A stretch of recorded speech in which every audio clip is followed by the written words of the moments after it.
नमस्कार, जन टीवी देख रहे हैं आप। मैं श्वेता शर्मा आपके साथ। खबरों की शुरुआत से पहले एक नजर डालेंगे अभी की हेडलाइंस पर।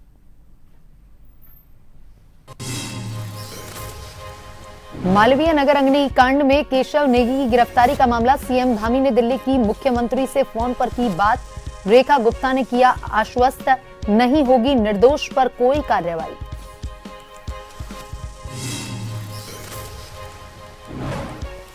देहरादून में पेपर लीक पर एनएसयूआई का हल्ला बोल। राष्ट्रीय अध्यक्ष विनोद जाखड़ के नेतृत्व में सचिवालय का करेंगे घेराव। प्रदर्शन को देखते हुए पुलिस फोर्स तैनात।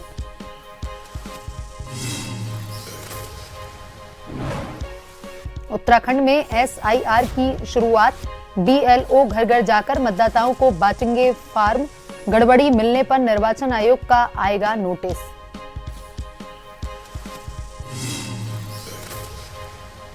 काशीपुर में 3 मंदिरों में चोरी का खुलासा। चोर और कबाड़ी गिरफ्तार। बाजपुर में भी एक आरोपी चढ़ा पुलिस के हत्थे। ऑपरेशन प्रहार जारी। चोरी के आरोपी गिरफ्तार।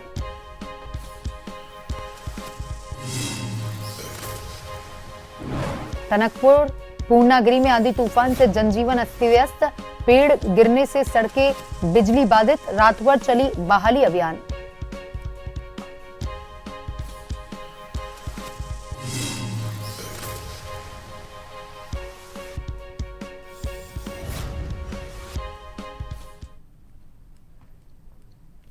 और अब खबरें विस्तार से। नई दिल्ली के मालवीय नगर अग्निकांड प्रकरण में होटल केक को उत्तराखंड निवासी केशव नेगी की गिरफ्तारी पर मुख्यमंत्री पुष्कर सिंह धामी ने सीएम रेखा गुप्ता से बात की। सीएम ने कहा कि प्रदेश भर के प्रवासी उत्तराखंडियों के साथ प्रदेश सरकार खड़ी है। मुख्यमंत्री धामी से बातचीत के दौरान दिल्ली की सीएम रेखा गुप्ता ने आश्वस्त किया कि किसी भी निर्दोष व्यक्ति के साथ अन्याय नहीं होने दिया जाएगा। जांच पूरी तरह से तथ्यों व साक्ष्यों के आधार पर होगी। सीएम धामी ने कहा, उन्हें पूर्ण विश्वास है कि दिल्ली सरकार और संबंधित एजेंसियां निष्पक्ष जांच के माध्यम से सत्य को सामने लाएंगी। मुख्यमंत्री ने केशव नेगी की पुत्री कनिष्का नेगी से भी फोन पर बात कर उन्हें हर संभव सहायता के लिए आश्वस्त किया।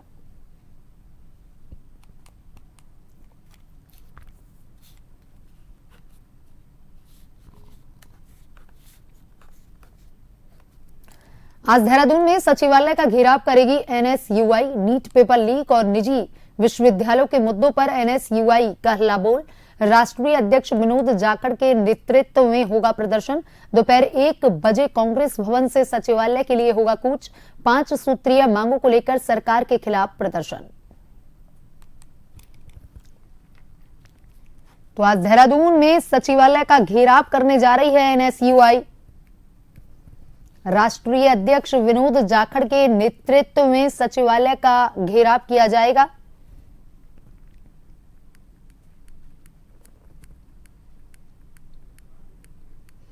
नीट पेपर लीक और निजी विश्वविद्यालय के मुद्दों पर एनएसयूआई का हल्ला बोल। राष्ट्रीय अध्यक्ष विनोद जाखड़ के नेतृत्व में प्रदर्शन किया जाएगा। दोपहर 1 बजे कांग्रेस भवन से सचिवालय के लिए कूच होगा।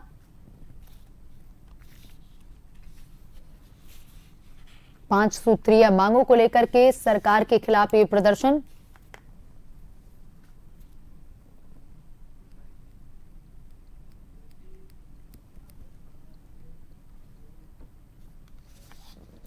और इसी खबर पर ज्यादा जानकारी के साथ संवाददाता यशदीप आर्य फोन लाइन पर जुड़ चुके हैं। यशदीप, आज देहरादून में पेपर लीक को लेकर के एनएसयूआई का हल्ला बोल प्रदर्शन है। 1 बजे सचिवालय की तरफ कूच किया जाएगा। क्या कुछ तैयारियां वहां पर इस प्रदर्शन को लेकर के नजर आ रही हैं? एनएसयूआई द्वारा प्रदेश के छात्रों और युवाओं से जुड़े जितने भी गंभीर मुद्दे हैं उसको लेके सचिवालय जो घेराव है वो किया जा रहा है। और इस कार्यक्रम का जो नेतृत्व है वो राष्ट्रीय अध्यक्ष जो है एनएसयूआई के विनोद जाखड़ वो करेंगे। लगातार छात्रों के भविष्यों की बात और उनके छात्रों के भविष्य के साथ जो खिलवाड़ हो रही है उन बातों को लेके आज ये जो क्या कहते हैं आज ये प्रदर्शन है ये बहुत ही ज्यादा महत्वपूर्ण माना जा रहा है, क्योंकि नीट जैसी महत्वपूर्ण परीक्षाओं में पेपर लीक की घटनाओं ने लाखों छात्रों का जो भरोसा है वो भी तोड़ा है। और वहीं साथ ही साथ एनएसयूआई का ये भी कहना है कि मेहनत करने वाले विद्यार्थी के साथ जो है ये अन्याय हो रहा है और सरकार इस पर कोई भी प्रभावी कार्य कर रही है।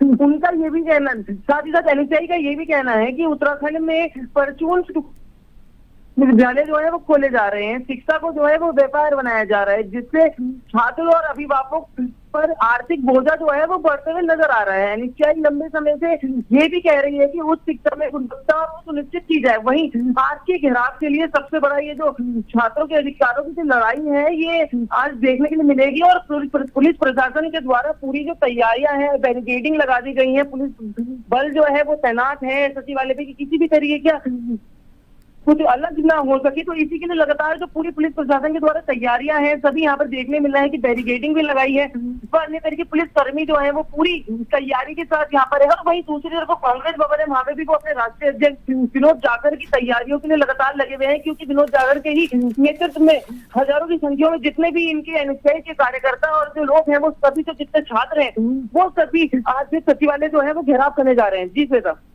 यशदीप, आज एनएसयूआई अपनी 5 सूत्रीय मांगों को लेकर के प्रदर्शन करेगा।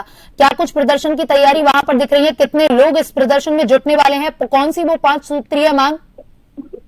जी श्वेता, बिल्कुल आपने सही कहा कि इस समय जो 5 सूत्रीय मांग है, वो उनकी मेन मांग यही है कि जिस तरीके से निजी जो विश्वविद्यालय है वो परचून की दुकान की तरह खोले जा रहे हैं, तो ये मांगे। और अन्य 5 जो नीट पेपर में लीक हुआ है, वो अन्य तरीके की इनकी सूत्रीय मांगे हैं, वो तो है ही है। और दूसरी तरफ लगातार जो तैयारियां हैं वो बहुत ज्यादा तेज चल रही है। पिछले लंबे समय से ही देखने के लिए मिल रहा था कि एनएसयूआई अपने इस प्रदर्शन के लिए पूरी तरीके से तैयार है। कल रात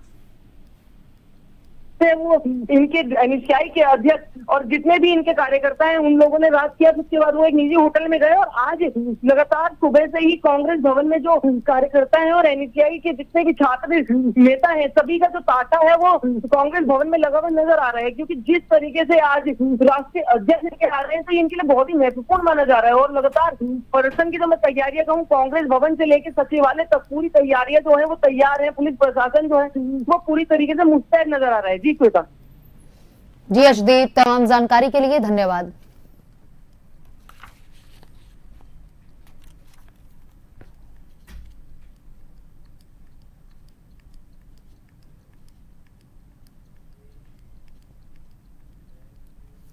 और वहीं उत्तराखंड में एसआईआर यानी कि विशेष गहन पुनरीक्षण कार्यक्रम आज से शुरू होने जा रहा है और इसके लिए निर्वाचन आयोग ने तैयारियां भी पूरी कर ली हैं। बीएलओ घर घर के जाकर के मतदाताओं की गणना, फॉर्म बांटेंगे। मतदाता बीएलओ से संपर्क करने के लिए बुक ए कॉल का भी लाभ ले सकते हैं। मुख्य निर्वाचन अधिकारी डॉक्टर BVRC पुरुषोत्तम ने प्रदेश के सभी मतदाताओं से यूथ लेवल एजेंट्स को सहयोग करने की अपील की है। प्रदेश के सभी 11,733 बीएलओ के पास गणना फॉर्म पहुंचा दिए गए हैं। अभियान के तहत सभी मतदाताओं को गणना फॉर्म उपलब्ध करवाए जाएंगे। जिन मतदाताओं का विवरण उपलब्ध नहीं करवाया गया है या जिनका विवरण 2003 की मतदाता सूची के डेटा बेस से मिलान नहीं खा रहा है, उन्हें निर्वाचक रजिस्ट्रीकरण अधिकारी की ओर से नोटिस जारी किया जाएगा।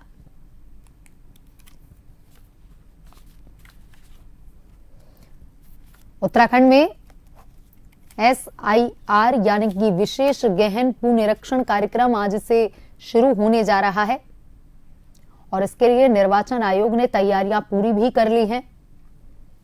इसमें बीएलओ घर घर जाकर के मतदाताओं को गणना फॉर्म बांटेंगे। मतदाता बीएलओ से संपर्क करने के लिए बुक ए कॉल का भी लाभ ले सकते हैं। मुख्य निर्वाचन अधिकारी डॉक्टर BVRC पुरुषोत्तम ने प्रदेश के सभी मतदाताओं से बूथ लेवल एजेंट्स को सहयोग करने की अपील की है। प्रदेश के सभी 11,733 बीएलओ के पास गणना फॉर्म पहुंचा दिए गए हैं। अभियान के तहत सभी मतदाताओं को गणना फॉर्म उपलब्ध करवाए जाएंगे।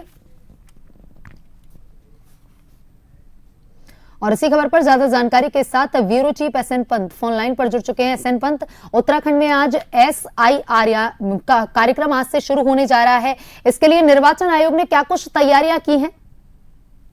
बिल्कुल, आपको बताना चाहूंगा, उत्तराखंड में एसआईआर आज से इसकी प्रक्रिया शुरू हो जाएगी और एसआईआर के लिए कि जिनके भी 2003 में वोटर कार्ड में जहां पर नाम होंगे, उसी के आधार पर नए नाम ऐड किए जाएंगे। अगर आप 2003 में वोटर नहीं थे तो ऐसे लोगों के लिए उनके माता पिता का नाम, यानी 2003 में माता पिता जहां जिस क्षेत्र में जिस पोलिंग बूथ पर वोटर थे उसका क्रमांक संख्या और उसके आधार संख्या के हिसाब से ही उनका 2003 के आधार के अनुसार ही नया वोटर कार्ड तैयार किया जाएगा, जोड़ा जाएगा। और जिनका कहीं भी 2003 का डाटा नहीं मिलेगा या उनके जो पैतृक जो ट्री है वो नहीं मिल पाएगी या ससुराल की ट्री नहीं मिल पाएगी, तो ऐसे लोगों का नाम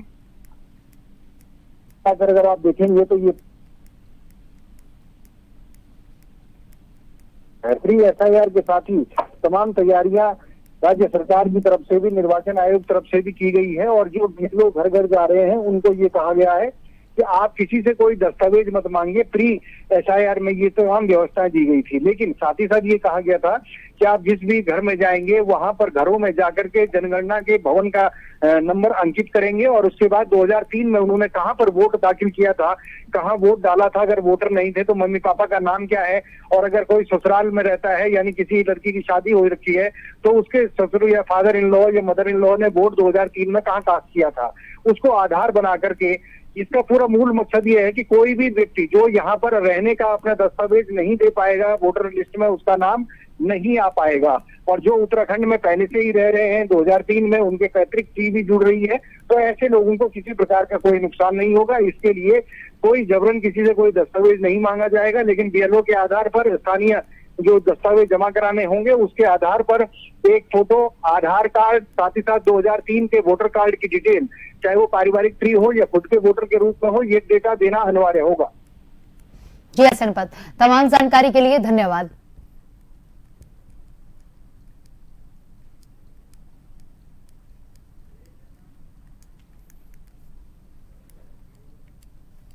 ब्रेक के बाद एक बार फिर से आपका स्वागत है। ये बढ़ते हैं खबरों की तरफ।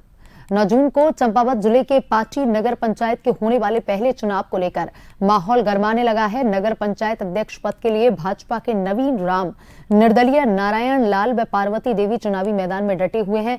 भाजपा ने पार्टी नगर पंचायत अध्यक्ष पद में जीत हासिल करने के लिए अपनी पूरी ताकत झोंक दी है। भाजपा के दिग्गज नेता जोर शोर से डोर टू डोर चुनाव प्रचार में लगे हैं।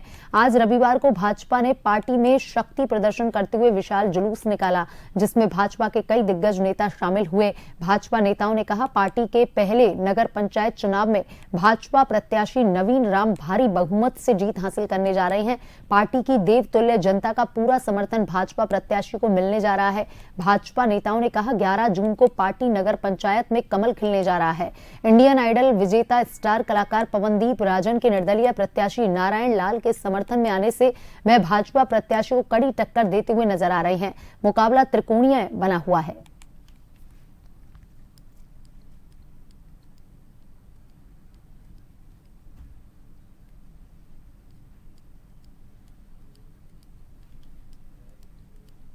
रामनगर में रविवार की शाम एक युवक ने अज्ञात कारणों के चलते अपने घर में पंखे से लटककर फांसी लगाकर के आत्महत्या कर ली।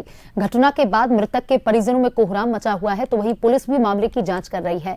रामनगर के स्वर्गीय रामदेव जोशी राजकीय संयुक्त चिकित्सालय के चिकित्सक डॉक्टर हर्ष ने बताया कि मोहल्ला ऊट पड़ाव निवासी 45 वर्षीय नीटू पाल को परिजन बेहोशी की हालत में उपचार के लिए हॉस्पिटल लेकर आए। उन्होंने बताया कि जब उनके द्वारा उसका स्वास्थ्य परीक्षण किया गया तो उससे पहले ही नीटू पाल की मौत हो चुकी थी। परिजनों का कहना है कि नीटू पाल दोपहर खाना खाने के बाद कमरे में सोने के लिए गया हुआ था। जब काफी देर हुई तो कमरे से बाहर नहीं निकला। परिजनों ने कमरे के अंदर जाकर देखा तो नीटू पाल पंखे से लटका हुआ था। इसके बाद परिजनों के होश उड़ गए और परिजन तुरंत उपचार के लिए हॉस्पिटल लेकर गए, जहां चिकित्सकों ने उसे मृत घोषित कर दिया। सर 5 बजे के आसपास एक नीतू पाल नामक व्यक्ति जिसकी उम्र 45 साल थी, वो उसके परिजन यहाँ लेके आए थे। हम लोगों ने चेक करा, कोई ऐसे साइन ऑफ लाइफ नहीं मिले हमें, और उसको मृतक था वो पेशेंट। और जो परिवार ने बताया है कि उन्होंने फांसी लगा के उसकी मौत हुई है, और पुलिस को बॉडी सौंप दी गई है। उसके फिर पोस्टमार्टम में जो है कंफर्म रिपोर्ट आएगी उसके बाद। राजपुर पुलिस ने ऑपरेशन प्रहार के तहत बाइक चोरी की घटना का महज 3 घंटे के भीतर खुलासा करते हुए आरोपी को गिरफ्तार कर चोरी की मोटरसाइकिल बरामद कर ली है। वहीं सरकरा निवासी मोबिन अहमद की बाइक आयुष्मान अस्पताल के बाहर से चोरी हुई थी। शिकायत मिलने के बाद पुलिस ने तत्काल मुकदमा दर्ज कर सीसीटीवी फुटेज और अन्य साक्ष्यों के आधार पर जांच शुरू की। पुलिस टीम ने आरोपी अजय उर्फ हरीश को गिरफ्तार कर चोरी की बाइक बरामद कर ली है। आरोपी के खिलाफ संबंधित धाराओं में कार्रवाई कर उसे न्यायालय में पेश किया गया।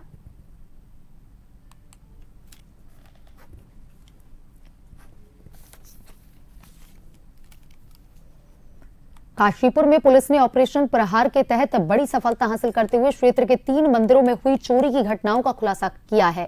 पुलिस ने एक शातिर चोर चोरी का सामान खरीदने वाले कबाड़ी को गिरफ्तार कर उनके कब्जे से मंदिर से चोरी किया गया सामान, दान पात्र की नकदी, चोरी में प्रयुक्त मोटरसाइकिल बरामद की है।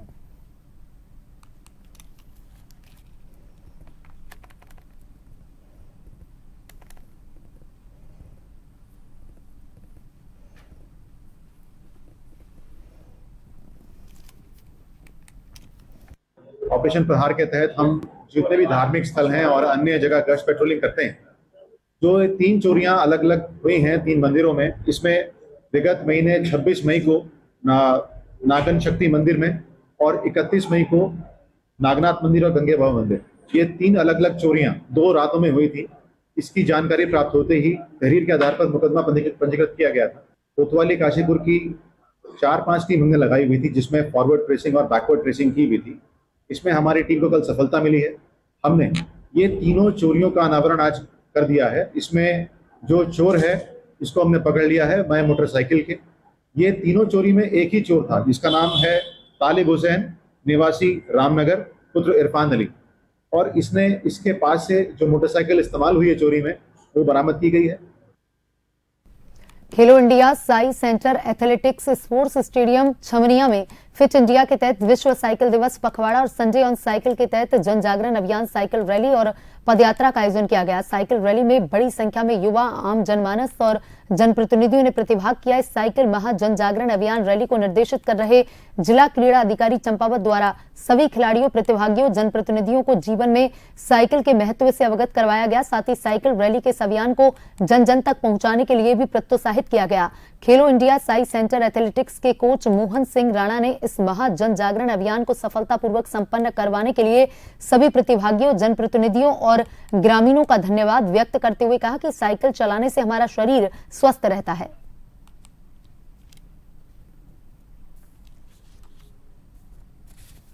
फिट इंडिया मूवमेंट के थ्रू आज विश्व साइकिल दिवस के पखवाड़े और संडे ऑन साइकिल अभियान के तहत एक बहुत बड़ा जन जागरण अभियान आज चलाया गया था, और जिसमें कि बहुत सारे हमारे प्रतिभागियों ने प्रतिभाग किया। पूरे लोहाघाट के हमारे विश्वविद्यालय से, स्कूलों से, कॉलेजेस से और हमारे जनप्रतिनिधि के रूप में भी हमारे यहाँ पे लोग मौजूद रहे। साथ ही साथ और हम लोगों ने इस महारैली को, क्योंकि हम लोग कई दिनों से वैसे भी हम लोग घर घर जाकर के इस अभियान को चला रहे थे, तो आज जो 7 जून को जो हमने आज खेलो India centre sports stadium Chhamaniya में इस अभियान को चलाया, तो इसमें लगभग हम लोगों ने 2 किलोमीटर की यात्रा की साइकिल के माध्यम से। चंपावत जिले के टनकपुर क्षेत्र में तूफान ने तबाही मचाई। आंधी तूफान से जहां कई पेड़ टूटकर सड़कों पर जा गिरे, जिससे यातायात बाधित हो गया, तो वहीं क्षेत्र की कई विद्युत लाइनें क्षतिग्रस्त हुई हैं, जिस कारण टनकपुर के कई क्षेत्र अंधेरे में डूब गए। डीएम चंपावत मनीष कुमार के निर्देशन पर जनपद के टनकपुर में आए आंधी तूफान के दौरान बाधित सड़कों को जिला प्रशासन के द्वारा खोलने की कार्यवाही शुरू की गई है। आपदा कंट्रोल रूम से मिली जानकारी के अनुसार तेज आंधी तूफान के कारण टनकपुर पूर्णागिरी मोटर मार्ग पर पेड़ गिरने से मार्ग अवरुद्ध हुआ। सूचना मिलते लोक निर्माण विभाग, फायर सर्विस की टीम मौके पर पहुंची। त्वरित कार्रवाई करते हुए मार्ग को बूम तक यातायात हेतु खोला गया। वहीं आंधी तूफान के कारण पूर्णागिरी फीडर की विद्युत लाइनें कई स्थानों पर क्षतिग्रस्त हुई, जिससे विद्युत आपूर्ति प्रभावित हुई। विद्युत विभाग द्वारा युद्ध स्तर पर मरम्मत, बहाली कार्य किए जा रहे हैं।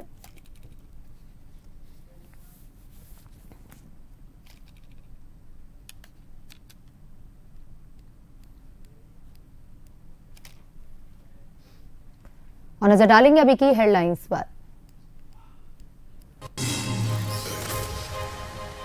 मालवीय नगर अग्निकांड में केशव नेगी की गिरफ्तारी का मामला। सीएम धामी ने दिल्ली की मुख्यमंत्री से फोन पर की बात। रेखा गुप्ता ने किया आश्वस्त, नहीं होगी निर्दोष पर कोई कार्रवाई।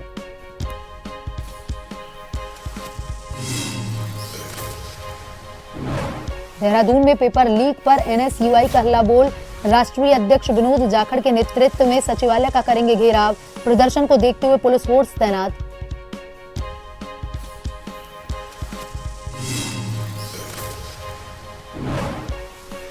उत्तराखंड में एसआईआर की शुरुआत। बीएलओ घर घर जाकर मतदाताओं को बांटेंगे फॉर्म। गड़बड़ी मिलने पर निर्वाचन आयोग का आएगा नोटिस।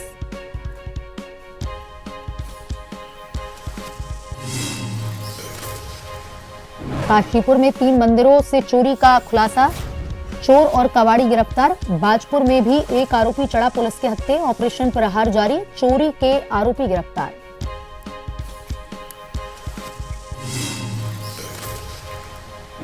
टनकपुर पूर्णागिरी में आंधी तूफान से जनजीवन प्रभावित, पेड़ गिरने से सड़कें, बिजली बाधित, रात भर चला बहाली अभियान।